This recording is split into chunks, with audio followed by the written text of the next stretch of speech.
My mother attacked my ex-wife for having 2 miscarriages, causing our divorce and her moving away, but I never stopped loving her, and now 2 years later, I might have a second chance to treat her right. Posted by you/Throwrex husband. I, 28M, used to be married to an amazing woman, 24F. We divorced 2 years ago after dating for 1 year and being married for 3. She was, and still is, the love of my life, and our divorce is my biggest regret. The main reason for our divorce was my mother, who was a nightmare mother-in-law. I foolishly allowed her to interfere in our marriage and mistreat my ex-wife by constantly criticizing her.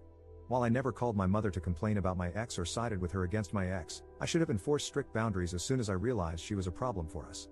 I did go no contact with my mother twice, during my ex-wife's miscarriages, because I wanted to shield her from additional stress. However, during the second miscarriage, my mother found out about it by reading some texts on my sister's phone. She also discovered through those texts that it was our second miscarriage, and she went ballistic. My mother showed up at our home, and instead of turning her away immediately, I made the mistake of taking her into the living room to try to calm her down and explain things. My ex-wife, who was upstairs resting, was unaware that my mother was there. My mother pretended to calm down, but when I went into the backyard to bring our cats inside, she went upstairs, woke my ex-wife, and screamed at her for ruining my relationship with her. She also made horrific comments about my ex-wife being barren. By the time I got upstairs, 5 minutes later, as the cats weren't cooperating, my ex-wife was in tears. I kicked my mother out immediately, but that incident was the final straw for my ex-wife, and we split up a month later. We agreed to remain friends and acknowledged that we still had feelings for each other, but the relationship was no longer beneficial to her. After the divorce, she went to stay with her father in the UK and ended up getting a job through one of his friends. The divorce devastated me. I went no contact with my mother and started therapy, which helped me understand that my relationship with her was toxic. I learned strategies to manage communication with her, and now we're low contact, only speaking at family events. According to my siblings, she still doesn't see what she did wrong, so I have no plans to move beyond low contact with her. I've never moved on from my divorce. In fact, I think I'm even more in love with my ex-wife now than I was before. I haven't dated anyone else, and she's constantly on my mind. During the first 6 months of her living in the UK, we didn't speak. However, on our wedding anniversary, she sent me a text that read, "Happy anniversary," insert nickname she used to call me, followed by, "I thought we agreed to stay friends, loser." After that, we started texting each other occasionally, for example, on my birthday, her birthday, and my brother's birthday. For my brother's birthday, she sent his gift to my house, and I passed it on to him. Quick note, my brother is gay, and he and my ex have been best friends since childhood. He's the one who set us up on our first date, so there's no weirdness here. In her second year away, our communication became more consistent, resembling a typical friendship. During one conversation, I told her about the therapy I'd undergone after she jokingly asked if I'd cut the umbilical cord yet. She also told me about 2 men she had dated and how those relationships ended. I wasn't weird about it, but it made me realize how much I missed her and how much I still loved her. That night, I couldn't stop thinking about how I had ruined things. I still have our wedding rings and her engagement ring. Due to recent world events, she hasn't been able to visit anyone in the US, but she's moving back in October. I was actually the first person she told. Everyone in our circle is excited, and my brother is organizing a homecoming party for her. The party will likely be hosted at my house, our former marital home, because I'm the only one in the group who lives alone. My brother recently asked me if I'd consider hanging out with her one-on-one after she moves back. I wasn't planning to ask her, but now it's all I can think about. Since they're best friends, I wonder if she might have put him up to it, similar to how she asked him to set us up when we first started dating. I asked my sister for advice, and she said I shouldn't ask her to meet up and should wait for her to take the lead if she wants to. I do think she might still have feelings for me because, during one conversation about one of her breakups, she said, "None of the men over here can handle me like you can." However, her humor is generally flirtatious, so I can't be sure. I'd love an outside perspective. Would asking her out be the right thing to do? Thanks for reading. Edit. You've all convinced me to ask her now instead of waiting until October. It's late here in the UK right now, but I'll call her tomorrow. Thanks for all the encouragement. Edit. I wanted to clarify what I meant by low contact since I know everyone interprets it differently.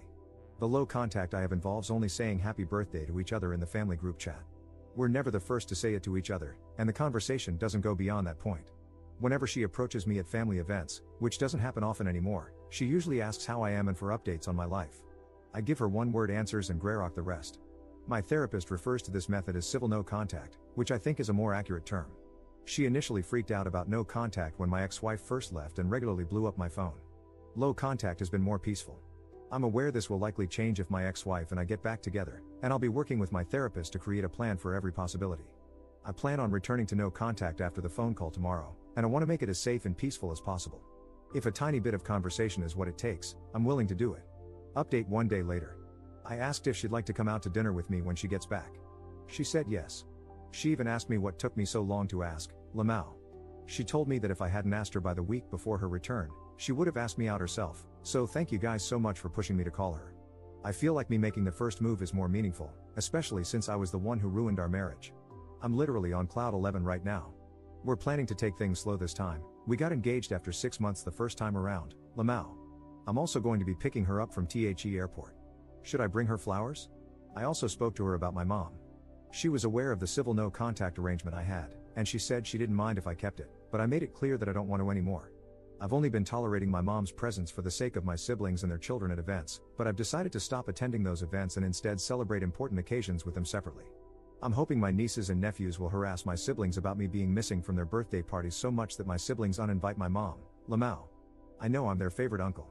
I apologized to her profusely, but she said she'd hang up if I kept apologizing, so I had to stop. I know this is just the beginning, and more apologies will definitely come as we start unpacking our failed marriage, so I'm trying not to max out her apology acceptance capacity just yet. She's also agreed to start couples counseling with me when she gets back. We even discussed the possibility of moving to the UK if we get married again. She mentioned wanting to stay in the town I'm currently in for the next few years because she's missed her family and friends here a lot. Her maternal family is here, but her paternal family is in the UK. Still, she said that moving back to the UK isn't completely off the table. I told her I'd follow her in a heartbeat, and she called me a nerd, Lamau. Our conversation lasted 2 hours, and she only had to go because she was taking her younger siblings out. Oh, and remember how I suspected my brother was hinting to me about her wanting me back? I was right. She admitted she'd been asking him to drop hints. I saw a comment earlier saying I should have just asked my brother to spell it out, but trust me, he's insanely annoying. I'd have to hold him hostage to get him to say anything. I know there's so much more to discuss in the month before she returns, and I'm putting together a priority list. Dealing with my mom is at the top of it. I told my ex-wife I wanted to sell the house so my mom wouldn't have my address, and I swear she wanted to reach through the screen and choke me. She loves the house and said I can't list it or even talk to a real estate agent until she gets a chance to look around again. Of course, I'm happy to oblige my queen. I also saw comments saying I shouldn't send my mom that email, the one explaining my boundaries and the consequences of breaking them. Since my ex-wife doesn't want to leave this town for the near future, and given how small the town is, it's likely my mom will run into us, either together or separately. I already run into my mom at least once a week, and we just ignore each other. I'd hope she has the decency to keep it that way, but she can't be trusted. If she crosses the line, I'm prepared to take legal action. Any advice on this is welcome. For now, my plan is to attempt total no contact in the month before my ex-wife returns.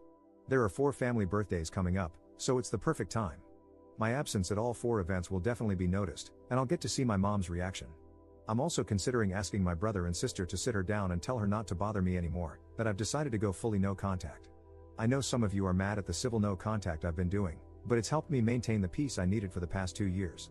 However, I understand that everything will be different when my ex-wife is back. Thank you all so much.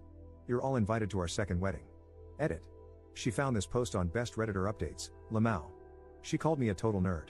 She also wants me to thank you all for convincing me to call her instead of waiting until October. And she told me to call her my girlfriend instead of my ex-wife, so that's what I'll be using from now on. Edit. I'm fully aware that my mom is racist. By closet racist, I meant someone who's kept it hidden effectively for so long. She's also just a complete weirdo in general, so there are multiple reasons why she doesn't like my girlfriend and my brother's boyfriend beyond race. She hates my girlfriend because of her messed up family background and her miscarriages, in addition to race. She also dislikes my brother's boyfriend for being into motorbikes and smoking pot. She's incredibly absurd, so at the beginning, I wasn't sure if it was racism or not, but now it's pretty obvious. My sister's boyfriend is also black, he's my girlfriend's cousin, we set them up, lol, but he refuses to meet my mom because of how my girlfriend was treated. Interestingly, she's never commented on their relationship. Edit. I doubt any of you are still lurking here, but I thought I'd give a mini update. After spending some time on r/justnormal and speaking with my therapist, I've decided that the best course of action for re-establishing total no contact is to have a lawyer contact my mother. I reached out to a good lawyer today, and we're going to begin drafting a letter to send to her. Some of the things I've seen on here have worried me, so I've also started collecting evidence needed for a restraining order. I'm not sure how effective old texts and videos will be, but it's worth a shot. My girlfriend thinks I'm being too militant, lol. I think her time away has made her forget the worst of it, but she appreciates that I want to protect her. For clarification, since some of the comments seem to assume otherwise, we are not moving in together. My mother does not know the address of where my girlfriend will be living. Second update 1 week later. Success. I posted here a while ago asking for advice on keeping my mother away as my ex-wife, now girlfriend, returns to the town we live in. I'll be referring to her as my girlfriend for the rest of the post. I decided the best course of action was to have a lawyer contact my mother. The lawyer sent her a simple letter explaining that he was representing me and advising her to stay away, while also warning that I would take legal action if she didn't comply.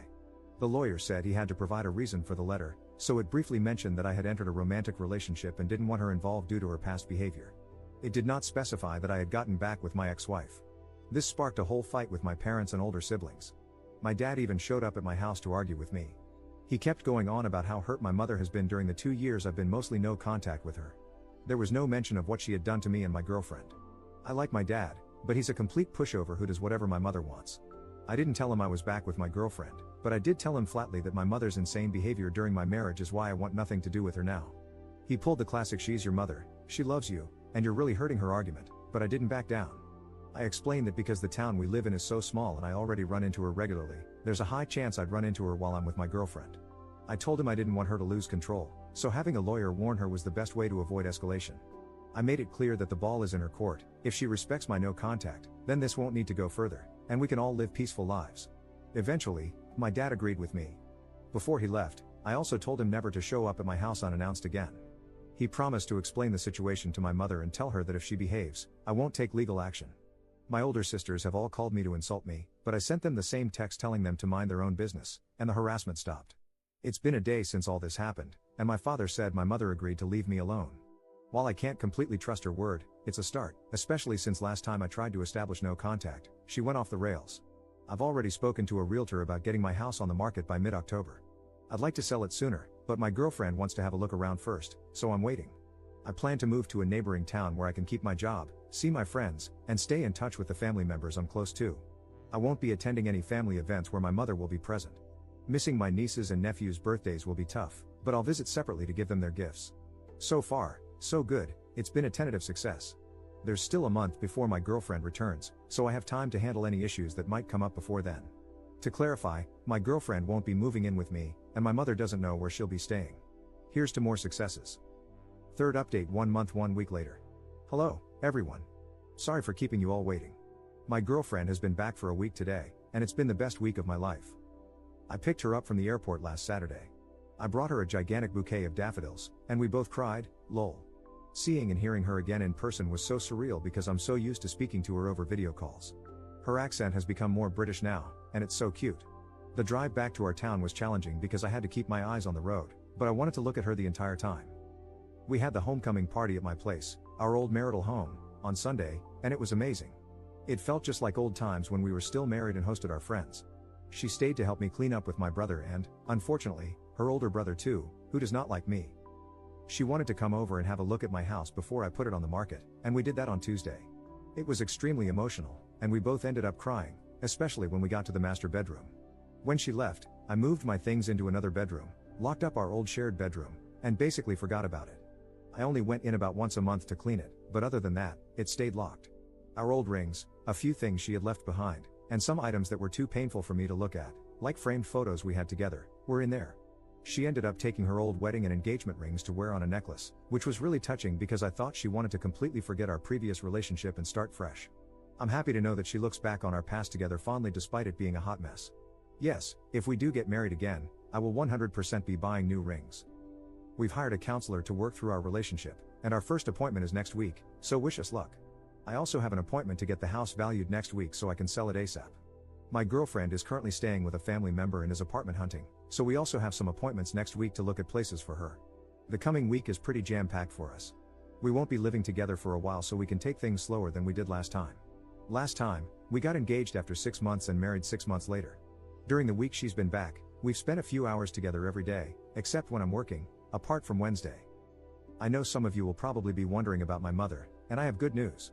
We live in a small town, so it was 100% likely that my girlfriend would run into her within her first week back.